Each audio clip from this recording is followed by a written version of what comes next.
있어요? 메콩강이라고 하면은 중국 티벳고원에서부터 발원이 돼서 미얀마, 라오스, 캄보디아, 태국 그리고 베트남까지 네. 6개국까지 이렇게 이 물이 내려오는데 네. 이게 이제 중간에 특히 이제 중국은 자기네 영토 내에 11개의 댐을 짓다 보니까 이 수원이 점점 줄어들고 있죠. 네. 그리고 그 중간 지역인 또 라오스에도 댐을 짓고 있고 그 이외에도 추가로 한 38개 정도로 향후에 더 짓겠다고 지금 네. 계획은 발표하는 상태예요.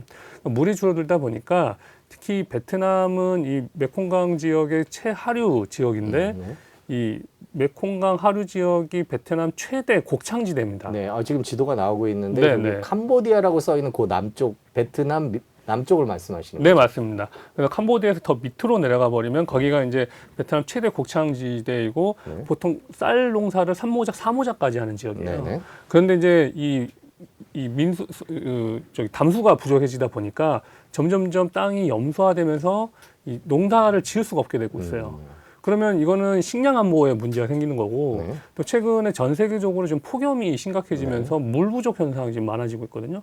그러면 물도 부족해지고 이 식량 안보 문제도 생기고 게다가 이 메콩강 지역에는 수많은 어족이 있어요. 네. 베트남 같은 경우에는 메콩강에서 잡는 뭐 메기 같은 네. 그 고기를 이제 미국으로 수출도 엄청 많이 하거든요.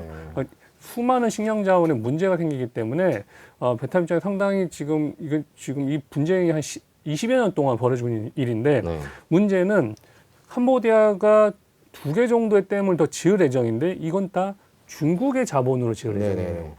그럼 이야기는 중국이 베트남에 먹을 계속 조르고 있다는 이야기거든요. 네네. 그러니까 라오스나 캄보디아는 사실 베트남의 영향력 하에 있는 나라들이었는데 네. 최근 들어서 한 20여 년 동안 중국이 집중적으로 이 두 나라에 다양한 차관을 제공하면서 이 서서히 장악해 들어가고 이 베트남의 목을 조일 수 있는 메콩강에 댐을 지으면서 이거는 자칫 잘못하면 분쟁의 요소가 지금 전쟁이 언제든지 벌어지도 아무렇지도 않을 정도 상황이 되고 있는데 그럼 이제 미국은 여기에 왜 개입을 하려고 하느냐? 2021년에 카멜라 부통령이 베트남에 방문하면서 이 부분에 대해서 계속해서 언급을 했어요. 미국이 도울 수 있으면 계속 돕겠다. 뭔가 문제가 생기는 것에 대해서 겉의 표현은 이 기후에 관련된 이야기를 하고 있지만 실질적으로는 중국에 대한 이야기를 하고 있고 현재 이미 미국에서는 인공위성을 통해서 이 메콩강 지역의 댐 수위를 지금 실시간으로 어느 나라 이 메콩강 지역에 있는 모든 나라의 언어로 확인할 수 있게 해주고 있어요. 네.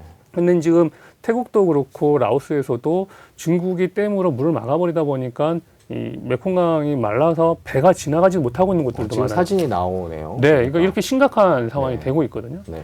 그러니까 중국 입장에서는 자기들은 이 큰 댐을 통해서 홍수를 예방하기 위한 거다라고 하지만 이때 하류 지역에 있는 나라 사람들은 지금 먹고 사는 문제가 좀 심각해지고 있는 거죠. 그런데 이게 순수한 목적이 아니라 분명히 이 물 가지고 길들이기 작전을 하려고 하는 걸로 지금 다들 생각을 하고 있는 거죠. 그렇다면 지금 말씀하신 걸 들어보면 중국이 댐을 갖고 물의 무기화 일단 네. 이런 거를 한다라고 보는데 일단 중국은 댐을 왜 그렇게 많이 졌다라고 얘기를 하는 공식적인 입장은 있을 것 같아요. 공식적인 입장은 홍수 예방 그리고 이제 수력 발전을 통한 그런 서북부 지역의 전력 공급을 위한 것이다라고는 하지만 이제 그걸 순수히 고지고대로 믿지는 네. 않는 거죠. 그러면은 미국이 네. 거기다 이제 중국을 비난하는 그런 얘기를 다른 나라도 아니고 미국이 했다. 이제 그런 것도 왜 미국이 이 강에 대해서 이렇게 얘기를 할까? 그 이유도 좀 궁금해요. 어떻게 보세요? 이제 표면적으로는 이제 이 중국에 의해서 이 메콩강 지역 유역의 나라들의 경제적인 문제 또는 기후적인 문제에 대해 이야기를 하고 있지만 이 중국에 의해서 특히 인도차이나 반도 국가들이 네. 중국에 끌려가게 되었을 때 이 미국의 영향력이 줄어들 것을 좀 염려하는 거죠. 아까 말씀드린 대로 라오스하고 캄보디아는 베트남 영향 하에 있던 나라인데 지금 완전 친중 국가로 돌아섰거든요.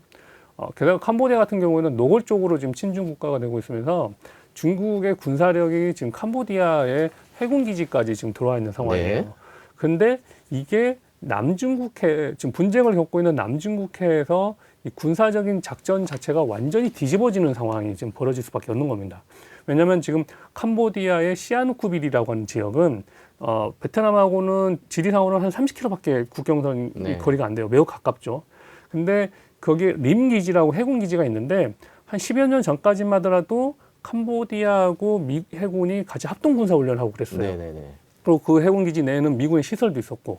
그런데 캄보디아가 미군의 별다른 통보도 하지 않고 합동 군사 훈련도 하지 않고 그 해군 기지에 있던 미군 시설 다 철거를 해버렸습니다. 그러고는 몇 년 전부터 중국하고 합동 군사 훈련을 하기 시작하고 시계 방향으로 하면 뭐 다세시 방향이 있는데 네. 뭐 이제 호치민 남쪽에는 호치민을 기준으로 하면은 뭐 바로 옆이라고 네. 할 수도 있고요.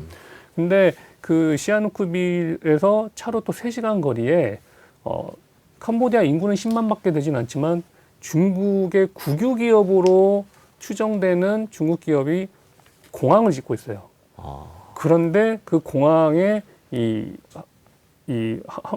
뭐라 그러죠? 그 이륙할 수 있는 활주로가 3,400m나 돼요. 그 이야기는 이거는 군사용이 분명해 보인다라고 하는 거죠. 네. 게다가 뭐 거기가 특별한 휴양지도 아니고 현지인의 인구가 10만밖에 안 되는데 그렇게 큰 공항 시설을 짓는 게 말이 되느냐 하는데 100% 중국 자본을 짓고 있고 그렇다면 이건 뭘로 추정이 되냐면 시아누크빌에 들어오는 중국인 관광객들이 순수 민간인이 아니라 중국 군인들이 민간인으로 가장해서 조금씩 들어와서 해군기지로 들어가도 확인할 길이 없다는 거예요. 그러면은 얼마나 많은 중국 그 군인들이 이 캄보디아에 들어왔는지 파악하기 어렵고 유사시에 이 베트남으로 따지면 옆구리에 해당되는 지역인 거거든요. 그렇죠.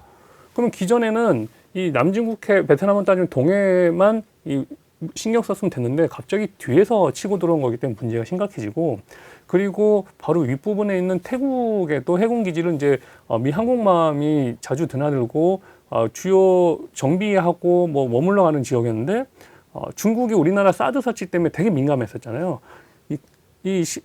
캄보디아에 중국 해군 기지가 들어오면은 그런 레이더 설치를 다 해서 베트남의 상황과 태국의 상황을 파악하고 미 항공모함이라든지 미 해군의 이 상황 자체를 또 파악을 할 수 있기 때문에 지금 상당히 예민해져 있는 상황입니다.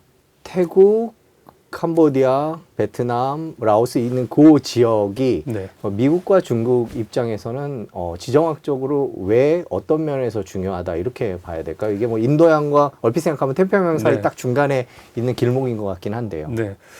중국 입장에서는 남중국해가 막혀버리면 지나갈 그러니까 아래쪽으로 내려올 경로가 없어요. 근데 이제 미국 입장에서는 그 지역이 자신들의 대리전 역할을 해줄 수 있는 곳이거든요. 그러니까 과거에는 필리핀에 자신들의 군사기지를 유지를 하면서 중국을 견제할 수가 있었는데 지난 필리핀의 두테르테 대통령이 있을 때 미국하고 밥먹을 하면서 친중에 가다 보니까 미국 입장에서는 이 남중국해에서 중국을 견제할 기지가 갑자기 사라져버려서 지금 되게 큰 위기를 겪게 된 거거든요.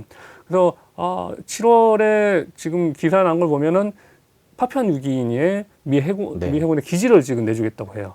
그럼 여기는 좀 멀고 그러면 더 이 서쪽에 이 중국을 견제할 수 있는 또는 해상에서 견제할 수 있고 육로로도 견제할 수 있는 부분이 바로 이 인도차이나 반도이고 그래서 베트남을 내세워서 중국을 견제할 수 있게 해줬으면 좋겠는데 태국도 매우 친미 국가였는데 최근 들어서 이 군부가 계속 쿠데타가 일어나고 하면서 이 서방 세계로부터 좀 갈등을 계속 빚고 있고 네. 근데 그걸 중국이 좀 옹호를 해주고 있고 미얀마 역시도 군부 쿠데타가 벌어지면서 중국과 더욱더 가까워져 버렸거든요.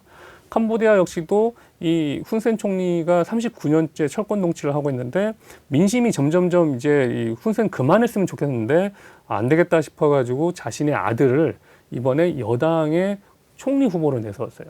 그러니까 이쪽이 점점 이 군부에 의해서 이 나라들이 이 철권 통치가 강해지다 보니 서방 세계에서는 인권 탄압이나 민주주의 탄압에 대한 이슈가 계속 벌어지고 있고 이 세력들은 중국하고 가까워지고 중국은 이들을 이용해서 인도 차이나 반도에서 자신들의 경제력인지 군사력을 더욱더 강화하다 보니까 미군 입장에서는 자신들의 입지가 매우 약해져 가고 있는 거죠.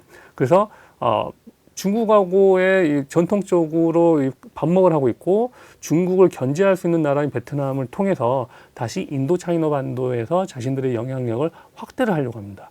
그래서 일본도 마찬가지고 지금 인도 차이나 반도 특히 메콩강 지역에 계속해서 아시아개발은행을 통해 가지고 돈을 좀 지원을 해주려고 좀 노력을 하고 있는데 중국이 워낙 깊숙이 오랫동안 들어왔기 때문에 이 부분에 대해서 좀 아직까지는 중국의 영향력이 막대한 지금 상황입니다.